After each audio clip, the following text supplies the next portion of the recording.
தமிழ்நாட்டில் நேற்று ஒரே நாளில் 3 அரசியல் படுகொலைகள். சட்டம் ஒழுங்கை காக்க முடியாவிட்டால் திமுக அரசு பதவி விலக வேண்டும் என்று பாமக தலைவர் அன்புமணி ராமதாஸ் வலியுறுத்தியுள்ளார். அவர் வெளியிட்டுள்ள அறிக்கையில் தமிழ்நாட்டில் நேற்று ஒரே நாளில் மட்டும் 3 கொடிய அரசியல் படுகொலைகள் நிகழ்ந்துள்ளதை சுட்டிக்காட்டியுள்ளார். கடலூர் நகர அதிமுக வட்ட செயலாளரான பத்மநாபன் ஞாயிற்றுக்கிழமை அதிகாலை திருப்பனம்பாக்கம் என்ற இடத்தில் நடந்து சென்று கொண்டிருந்த போது அவர் மீது மகிழுந்தை மோதச் செய்து ஒரு கும்பல் சரமாரியாக வெட்டி கொலை செய்திருக்கிறதை சுட்டிக்காட்டியுள்ளார். இதேபோன்று சிவகங்கை மாவட்டம் வேளாங்குளம் கிராமத்தைச் சேர்ந்த பாஜகவின் கூட்டுறவு அணி மாவட்ட செயலாளர் செல்வகுமார் இளையாங்குடி சாலையில் சென்றபோது மர்ம நபர்களால் வெட்டி படுகொலை செய்யப்பட்டுள்ளதாக குறிப்பிட்டுள்ளார். கன்னியாகுமரி மாவட்டம் திருவட்டார் பேரூராட்சியின் காங்கிரஸ் உறுப்பினர் உஷாராணியின் கணவர் ஜாக்சனை இருசக்கர ஊர்திகளில் வந்த மர்ம கும்பல் வெட்டி படுகொலை செய்திருக்கிறது. தமிழ்நாட்டில் சட்டம் ஒழுங்கு முழுமையாக தோல்வியடைந்து விட்டது என்பதையே இந்த படுகொலைகள் காட்டுகின்றன.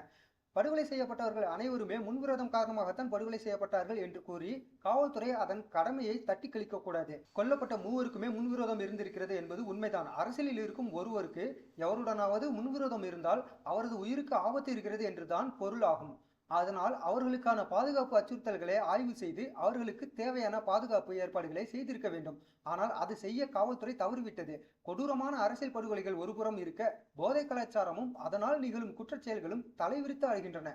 சென்னை காசிமேடு பகுதியில் 17 வயது சிறுவன் கஞ்சா போதையில் கையில் கத்தியுடன் இன்னொரு சிறுவனை கொடூரமாக தாக்கும் காணொலி காட்சிகள் இணையங்களில் வேகமாக பரவி வருகின்றன. தடை செய்யப்பட்ட கஞ்சா போதைப் பொருள் 17 வயதான சிறுவனால் எளிதில் வாங்க முடியும் அளவுக்கு தாராளமாக புழக்கத்தில் உள்ளது என்றால் தமிழ்நாட்டில் சட்டம் ஒழுங்கு எந்த அளவுக்கு சீர்கெட்டிருக்கிறது என்பதை உணர்ந்து கொள்ளலாம்.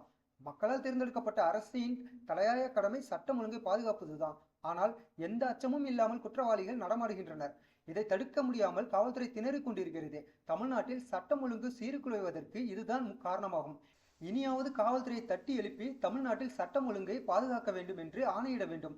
அதை செய்ய முடியாவிட்டால் தமிழ்நாட்டில் கடந்த 2 மாதங்களில் நடந்த அரசியல் படுகொலைகளுக்கு பொறுப்பேற்று தமிழக அரசு பதவி விலக வேண்டும் என்று வலியுறுத்துவதாக பாமக தலைவர் அன்புமணி ராமதாஸ் தெரிவித்துள்ளார்.